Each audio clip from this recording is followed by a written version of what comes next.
Understanding tax forms can be confusing, especially for freelancers and independent contractors. One common question many self-employed individuals have is, when is a W-9 form required and when is it not? IRS Form W-9 is a crucial document used to collect taxpayer identification information from non-employees such as independent contractors and freelancers. This form serves as an agreement between the contractor and the business, establishing that the contractor is responsible for paying their own taxes. A W-9 form typically includes identification information like your name, address, and tax identification number. Unlike forms submitted directly to the IRS, the W-9 stays with the business that requested it. They use this information to complete a 1099 form reporting your earnings to the IRS. So who needs to fill out a W-9? Generally, any worker who is not considered an actual employee of the business should complete this form.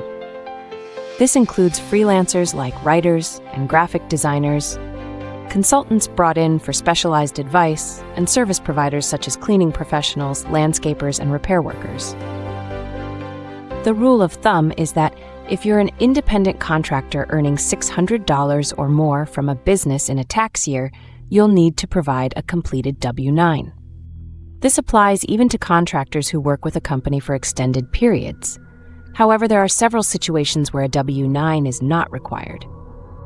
Payments made to corporations are generally exempt, except in specific industries like legal or medical services. Tax-exempt organizations with 501c3 status don't need to submit W-9s. Government agencies at federal, state, and local levels are also exempt. Foreign vendors or non-resident aliens typically use Form W-8 instead of W-9. If the payment is for merchandise, freight, or storage rather than services, a W-9 is not required.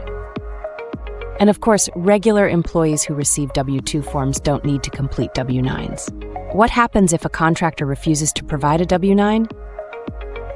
The business still has an obligation to report payments to the IRS. In such cases, they must implement backup withholding, which means they will withhold 24% of the payment and send it directly to the IRS. This is why it's generally in a contractor's best interest to provide the completed form. For businesses that need to request W-9s, it's best practice to collect them early, ideally before making the first payment. Many companies now use digital tools or accounting software to automate these requests and securely store the sensitive personal information contained in these forms. It's crucial that all information on the W-9 is accurate.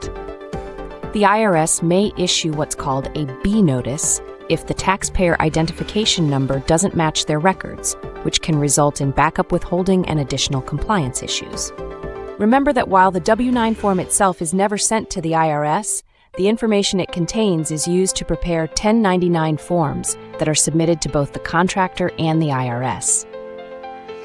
This creates a paper trail of income that the IRS uses to verify tax compliance. Understanding when a W-9 is required and when it's not helps both businesses and contractors maintain proper tax documentation and avoid unnecessary paperwork or potential penalties. Whether you're hiring contractors or working as one, knowing these rules ensures smoother operations and proper tax compliance.